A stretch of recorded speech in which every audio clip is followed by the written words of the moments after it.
জয়গুরু। এখন ইষ্ট প্রসঙ্গ করার জন্য আহ্বান জানাই শ্রদ্ধেয় সুকান্ত রায় চৌধুরী দাদা যাজক করবে। দাদাকে আহ্বান করব ইষ্ট প্রসঙ্গ করার জন্য। দাদা জয়গুরু। জয়গুরু। দাদা কতক্ষণ বলুন? আগে 9টা পর্যন্ত বলুন। আচ্ছা, জয়গুরু। সবাইকে জয়গুরু। পরমদার শ্রী শ্রী ঠাকুরের চরণে আমার আভূমি প্রণাম।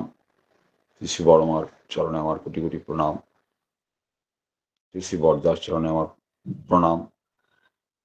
শ্রী শ্রী আচার্যদেবের চরণে আমার প্রণাম। পূজ্যপাদ অবিন্দার চরণে আমার প্রণাম। আমি খুব ভালো বক্তা নই, সৎসঙ্গে গান টান করেছি, বলার চেষ্টা করছি, আমার বোধগুলি আপনাদের সঙ্গে শেয়ার করছি। যদি কিছু ভালো পান গ্রহণ করবেন, আর যেগুলো বর্জন করার সেগুলো বর্জন করে দেবেন। আমরা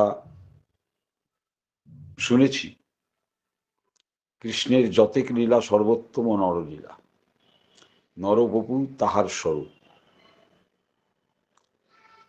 শ্রীকৃষ্ণকে বলা হচ্ছে তিনি প্রেরিত পুরুষ, পুরুষোত্তম।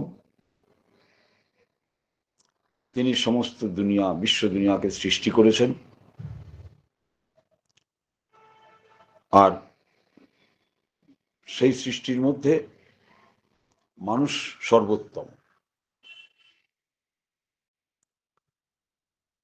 আমার তো মনে হয় গোটা সৃষ্টিটাই একটা অভিনব এবং সর্বোত্তম। প্রত্যেকটা সৃষ্টিই একটা দৃষ্টান্ত স্বরূপ। প্রত্যেকটা মানুষও তাই। তার খুব প্রিয় এই মানুষ, তিনি মানুষকে খুব যত্ন করে তৈরি করেছেন।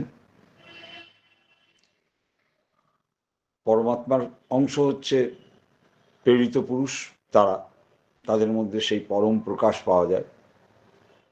অবতার পুরুষ, পুরুষোত্তম, তাদের মধ্যে সেই প্রকাশ পাওয়া যায়। আর আমরা সাধারণ মানব গোষ্ঠী যারা, তাদের বলা হচ্ছে জীবাত্মা, তাদের মধ্যে আছে জীবাত্মা। এই পরমাত্মা আর জীবাত্মা একটা ছোট আমি, একটা বড় আমি,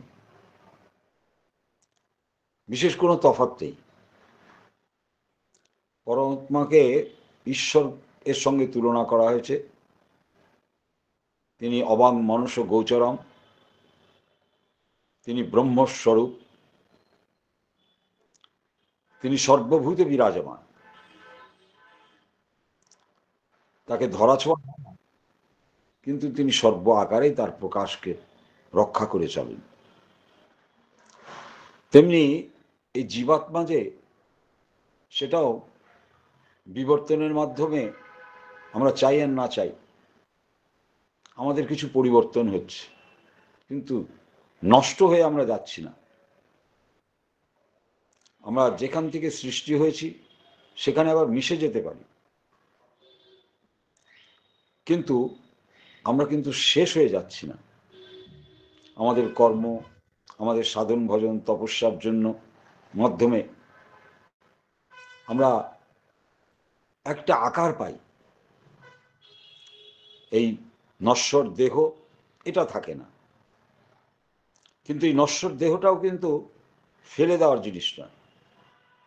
পরম পুরুষ শ্রী শ্রী ঠাকুরের সংস্পর্শে আসায় আমরা এটাকে যত্ন করতে শিখেছি, যাতে আমরা আমাদের অস্তিত্বকে টিকে থাকতে, আমাদের বর্ধনাকে সাহায্য করতে এই শরীর দিয়ে আমরা যোগান পাই।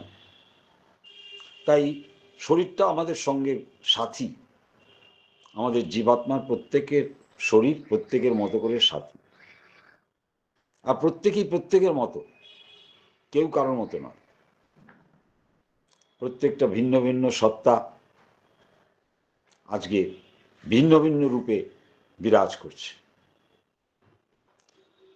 প্রত্যেকের মধ্যে পরম পুরুষ অসীম ক্ষমতা দিয়ে রেখেছেন। তারা ইচ্ছে করলে দেবতা হতে পারে, ঈশ্বর কল্প হতে পারে, আবার দানবও হতে পারে, রাক্ষস, ভক্ষকোষ, অনেক কিছুই হতে পারে। তাদের কর্ম, তাদের অভ্যেস, তাদের চিন্তা ভাবনা, তাদের দিক দর্শন করবে তারা কি হতে চায় আর কি হবে। কিন্তু সবটাই আচার আচরণ অভ্যেসের মধ্যে দিয়ে ফুটে উঠবে। ধর্মটা খুব বাস্তব, ফলিত বিজ্ঞান বলে। এটাকে কোনো মতেই অবহেলা করার নয়। ধর্ম মানুষকে বিবর্তনের সঙ্গে তালমিল করে বিবর্ধনার দিকে এগিয়ে যেতে সাহায্য করে। আর ধর্মের মধ্যে থাকে ইষ্ট। ইষ্ট ছাড়া ধর্ম হয় না। প্রত্যেক যুগে আমরা যে বিভিন্ন ধর্মের রূপ পাই, সে একই, মানুষের অস্তিত্বকে টিকিয়ে রাখে। ধর্ম আমাদের টিকে থাকাকে অব্যাহত করে, আমাদের অস্তিত্বকে সাহায্য করে। তাই ধর্ম আমাদের প্রত্যেকের সত্তার কাছে অতি প্রিয়। সত্তা, সৎচিৎ, আনন্দ, এই সত্তা সচ্চিদানন্দময়। আমরা টিকে থাকতে যেমন চাই, আমরা চেতন সম্পন্ন থাকতে চাই, আবার আমরা বিবর্ধনাকেও বরণ করতে চাই। এই সমস্ত কিছু কিন্তু ঈশ্বর আমাদের মধ্যে একটা আকুতির মধ্যে দিয়ে দিয়ে দিয়েছেন, একটা আবেগের মধ্যে দিয়ে সাজিয়ে দিয়েছেন। আর তার সঙ্গে দিয়েছেন সাহায্যকারী অস্ত্র হিসাবে আমাদের প্রবৃত্তি, বৃত্তি প্রবৃত্তি। ইন্দ্রিয়র দ্বারা এই প্রবৃত্তির সহযোগে আমরা বিভিন্নভাবে আমাদের উদ্দেশ্য পূরণে সাহায্য পাই। আমরা মানুষের এমন একটা ক্ষমতা আছে, সে একটা মন পেয়েছে, একটা প্রাণ পেয়েছে, চিন্তা ভাবনা করার একটা সুযোগ পেয়েছে। সেটাকে যথার্থভাবে কাজে লাগাতে পারলে সে মানুষটা ইহজীবনে প্রতি প্রত্যেকে পরম আনন্দের অধিকারী হতে পারে, পরম শান্তির অধিকারী হতে পারে এবং হয়। আমরা দেখেছি যে সংসারে কত চেষ্টা করছে মানুষ একটু ভালো থাকার জন্য, সুখে থাকার জন্য, একটু আনন্দ পাওয়ার জন্য, কত রকমভাবে পরিবার পরিজন পরিবেশ নিয়ে অনবরত চেষ্টা করে যাচ্ছে। আবার সেই মানুষটাই যখন তার জীবনে প্রীত কেন্দ্র হিসাবে প্রিয়কে পায়, ইষ্টকে পায়, তখন তার জীবনে সমস্ত কিছুকে ছাপিয়ে তার জীবনে সেই প্রীতির জন্য সে হয়তো তথাকথিত খুব সমৃদ্ধি না থাকতে পারে, তথাকথিত খুব টাকা পয়সা প্রাচুর্য না থাকতে পারে, কিন্তু একটা শান্তি, একটা স্বস্তি, একটা আনন্দ সে যে প্রায়, এটা আজকে আমাদের এখানে উপস্থিতি দেখেই বোঝা যায় যে আমাদের মধ্যে একটা অন্তর থেকে একটা আকুতি গ্রো করছে, আমাদের মধ্যে একটা ভালো থাকার একটা আকুতি তৈরি হচ্ছে, আমাদের মধ্যে একটা পারস্পরিকতা তৈরি হচ্ছে। কেমন করে আমরা সকলে মিলে সপরিবেশ সবাইকে নিয়ে জীবন বৃদ্ধির পথে, অস্থি বৃদ্ধির পথে আমরা ক্রমান্বয়ে এগিয়ে যেতে পারি। এই সুযোগটা আমরা পাচ্ছি, আমাদের চেতন এর মধ্যে আসছে, চেতনার মধ্যে আসছে। এগুলো কেমন করে আসছে? আমাদের জীবনে প্রিয় পরমকে পেয়ে। আমরা সৌভাগ্যবান, আমরা পুরুষোত্তমকে পেয়েছি। এ যুগে যারা জন্মেছে তারা প্রত্যেকেই সৌভাগ্যবান, তারা পরম পুরুষকে পেয়েছে। আমি শ্রী ঠাকুরকে দর্শন লাভ করেছি, অবুজ চোখে দেখেছি, আমার বাবার সাথে গিয়ে দর্শন করেছি।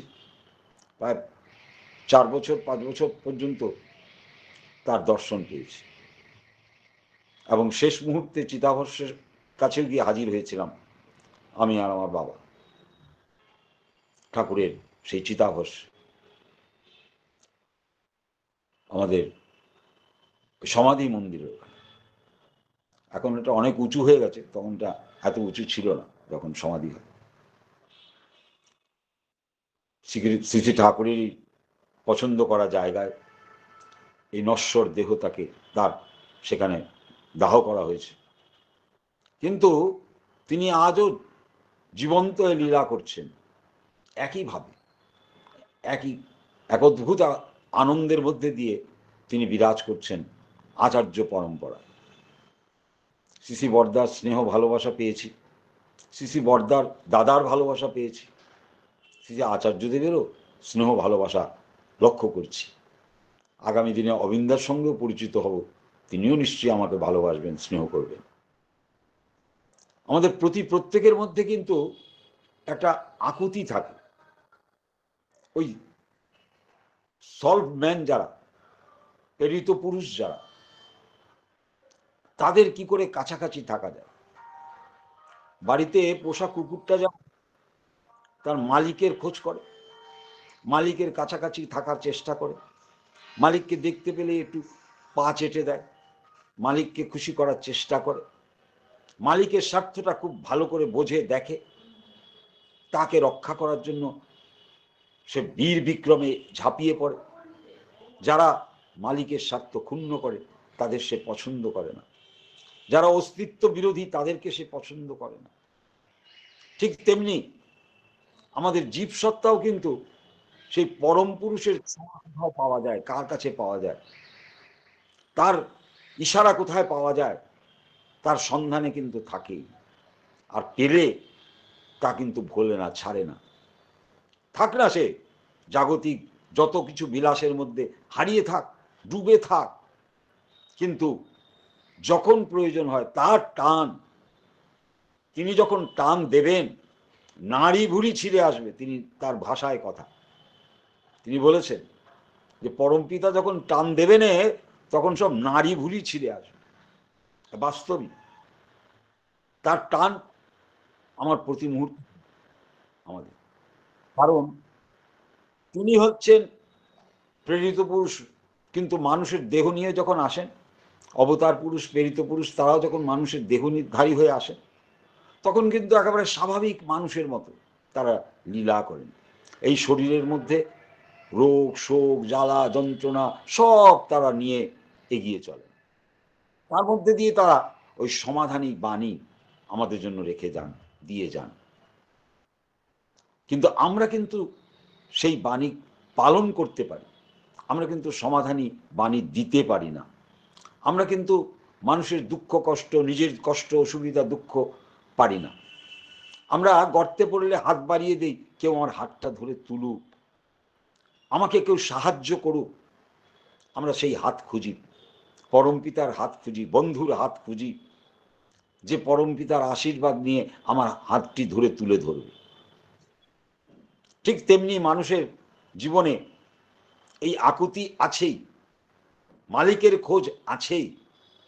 আমরা সর্বদাই সৎ সুন্দরের উপাসক। আমরা কেমন করে সুন্দরের উপাসনা করব, কেমন করে অস্তিত্বের উপাসনা করব, অস্তিত্বকে রক্ষা করে চলব, এর জন্য আমরা সর্বদাই। কিন্তু আমাদের জীবনে কিন্তু সাধনা দরকার। সাধনা ছাড়া মানুষের জীবনে এগুলো শত হয়ে ওঠে না।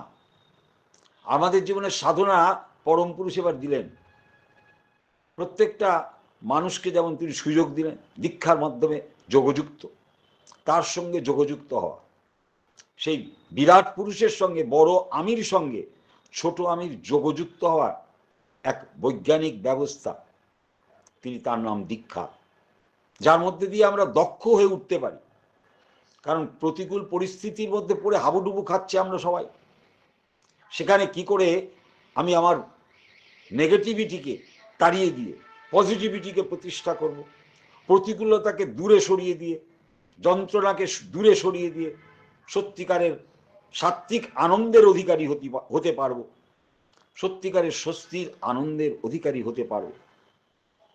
তার জন্য তিনি আমাদের সর্বদা হাত বাড়িয়ে আছেন, সেই আচার্যর মাধ্যম দিয়ে, সেই বন্ধুর মাধ্যম দিয়ে, আমার মা বাবা তাদের মাধ্যম। কারণ চ্যারিটি বিগিনস অ্যাট হোম। ঘর থেকে কিন্তু শুরু হয় এই সাধনা। সাধনার মধ্যে প্রথমে লাগছে শ্রদ্ধা। শ্রদ্ধা মানে সত্যকে হৃদয়ে ধারণ। তিনি সৎস্বরূপ, তাকে হৃদয়ে ধারণ করা মানে অস্তিত্বের বাদী যদি আমি হই, অস্তিত্ব কামী যদি আমি হই, হতেই হবে, এছাড়া গতি নাই। হয় অস্তিত্বকামী হতে হবে বা ধ্বংসকামী হতে হবে। ধ্বংসকামী হলে আমি শেষ। যেখানে আমিই থাকবো না সেখানে আর বিবর্ধনা অস্তিত্বের কোনো ভ্যালুই থাকে না।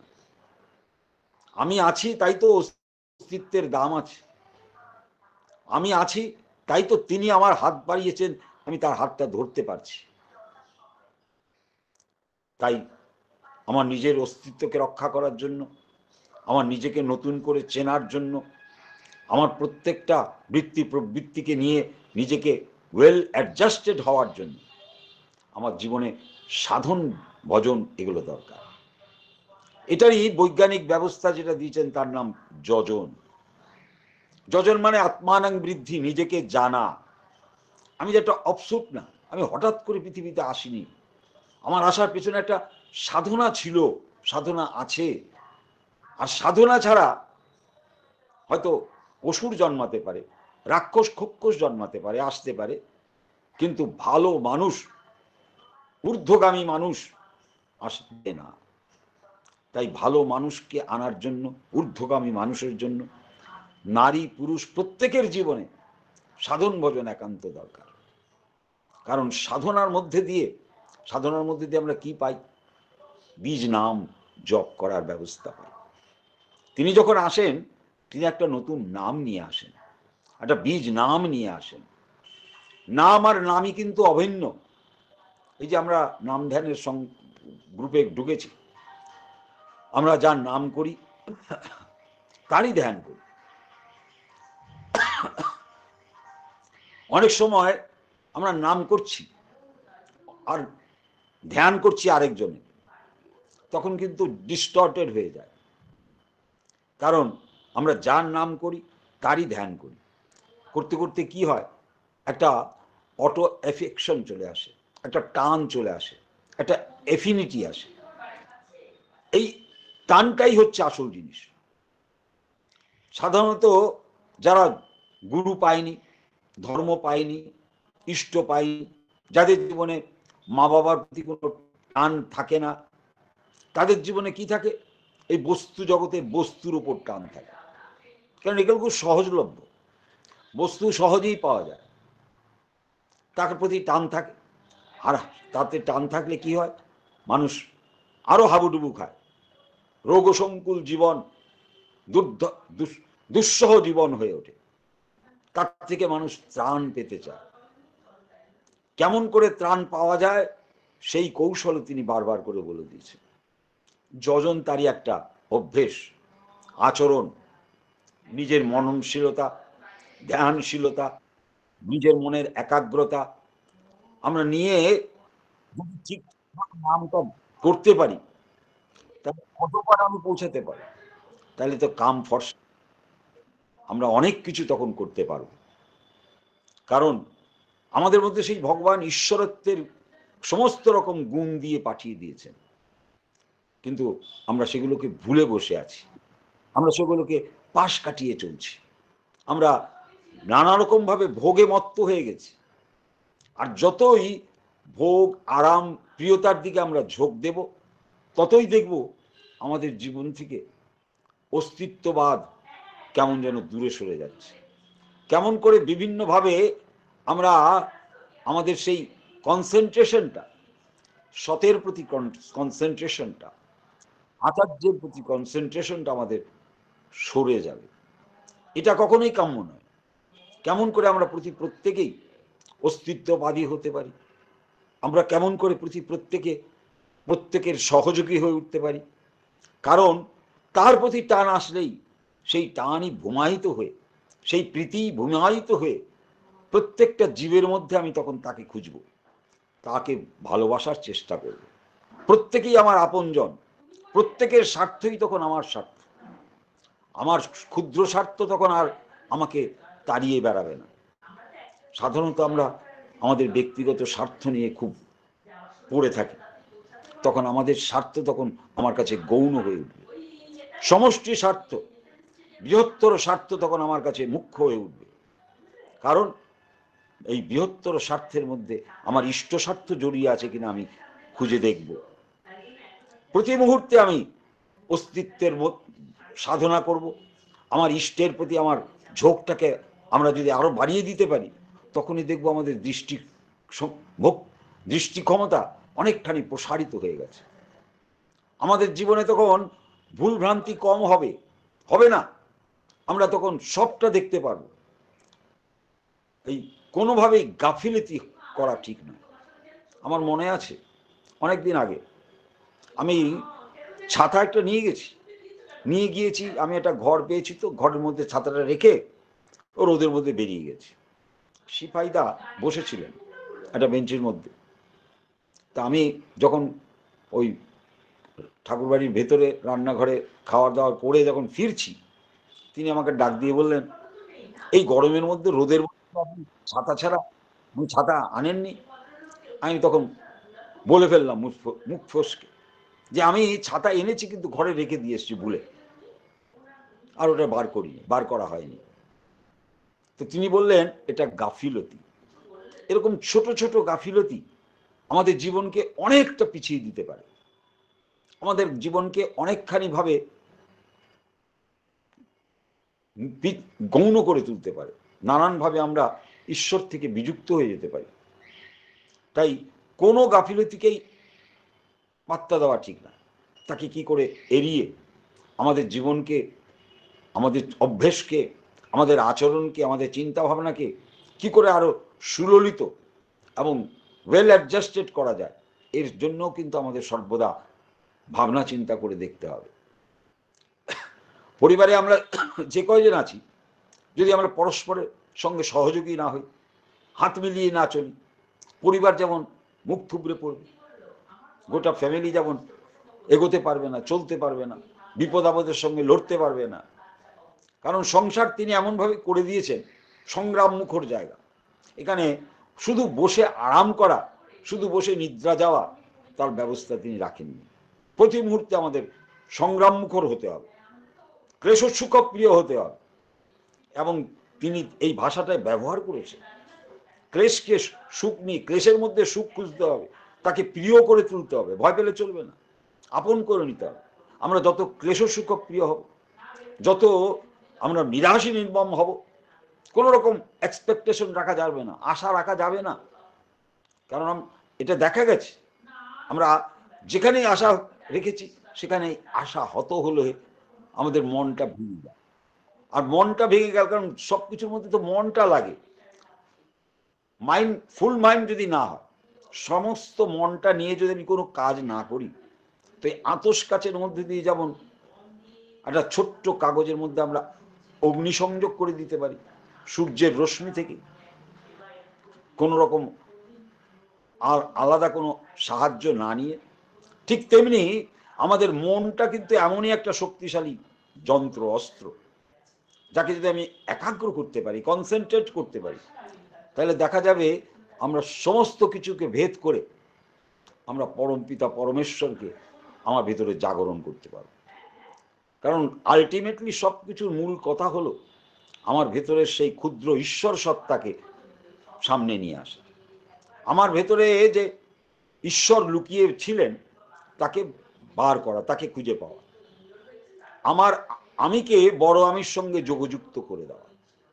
তার মানে আমি কিন্তু ছোটখাটো একটা আমার কাছে ভগবান হলাম, মানে আমার বিবেককে জাগিয়ে তুললাম, আমি বিবেকের শাসনে নিজেকে শাসিত হওয়ার জন্য সুযোগ দিয়ে দিলাম। আমি যদি এইভাবে নিজেকে আমার নিজের শাসনের মধ্যে না আনতে পারি, বিবেকের শাসনের মধ্যে না আনতে পারি, তাহলে কিন্তু আমাদের পাওয়া খুব কঠিন হয়ে উঠবে।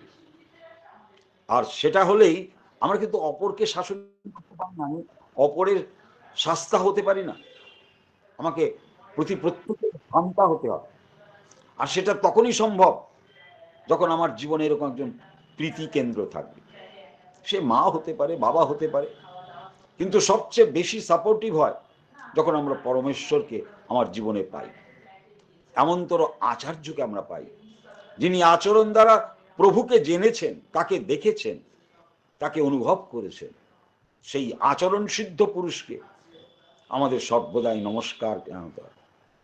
এই সাধন জগতে সবচেয়ে বড় জিনিসকে আমি বুঝেছি আমার দীর্ঘদিনের এই 71 বছরের বয়সে, আমার দৃষ্টিভঙ্গিতে আমি যা বুঝেছি, আনুগত্যটা একটা মস্ত বড় জিনিস। মেনে চলা, যে মানে না সে জানে না, আর যে জানে না সে অজ্ঞান। একজন অজ্ঞান ব্যক্তি আরেকজন অজ্ঞান ব্যক্তিকে কি করে হাত ধরে তুলবে বা কি করে রাস্তা দেখাবে, পথ দেখাবে? একজন অন্ধ আরেকজন অন্ধকে তো নিয়ে চলতে পারে না, কমসে কম যষ্টি লাগবে, লাঠি লাগবে। ঠিক তেমনি আমাদের জীবনে তিনি আমাদের জীবনে সব দিক দিয়ে কেমন করে সাপোর্ট করছেন। আর বেশি বলবো না, থাক, এখানে থাক, আজ 9টা বেজে গেছে। জয়গুরু, সবাই ভালো থাকবেন, সকলের মঙ্গল প্রার্থনা করছি। আমরা ঠাকুরকে নিয়ে আছি, আমাদের জীবনে মঙ্গল অবধারিত। জয় গুরু। জয় গুরু দাদা, জয় গুরু। আমার শ্রদ্ধেয় দাদা খুব সুন্দর করে আমাদের এতক্ষণ যাজন করলেন যে পরমাত্মা সর্বত্র বিরাজমান, প্রত্যেক সত্তা ভিন্ন ভিন্ন, ধর্ম মানুষকে বিবর্ধনার পথ এগিয়ে দেয়, ধর্ম আমাদের শান্তিতে থাকার পথ দেখায়, তাকে পাওয়ার আকুতি থাকা চাই, আর সেই আকুতিই আমাদের ঈশ্বর প্রাপ্তির পথ প্রশস্ত করে। দীক্ষার মধ্য দিয়ে মানুষ দক্ষ হয়, নিজের অস্তিত্ব বৃদ্ধির জন্য সাধন ভজন করতে হয়। নাম ও নামই অভেদ, তার প্রতি টান আসলে সবাই তখন আপন হবে। আমাদের মনকে সুনিয়ন্ত্রিত করে আমাদের অন্তর আত্মার জাগরণ ঘটাতে হবে, আনুগত্য চাই তার প্রতি, তখনই আমাদের ঈশ্বর প্রাপ্তির পথ প্রশস্ত হবে। খুব সুন্দর করে আমাদের চেতনার উন্মেষ ঘটালেন। পরমপিতা রাঙারাতুল চরণে আপনার সার্বিক মঙ্গল প্রার্থনা করি দাদা। ভালো থাকুন, আবারও আসবেন। এরকম কথা বলে আমরা তো মানুষ, ওই যে ফুটো কলসিতে জল ঢালতে ঢালতে যেমন শ্যাওলা পড়ে ফুটোটা বন্ধ হয়ে যায়, তাই আমাদের মানুষ তো আমরা প্রবৃত্তি নিয়ে থাকি। এই প্রবৃত্তিমুখী মানুষগুলোকে আবার ঈশ্বরের দিকে এগিয়ে দেওয়ার জন্য আপনাদের মতন মানুষ আসবেন, আমাদের যাচন করবেন। আমরা যদি একটু শুধরানোর চেষ্টা করি, আমি আমার কথা বলছি।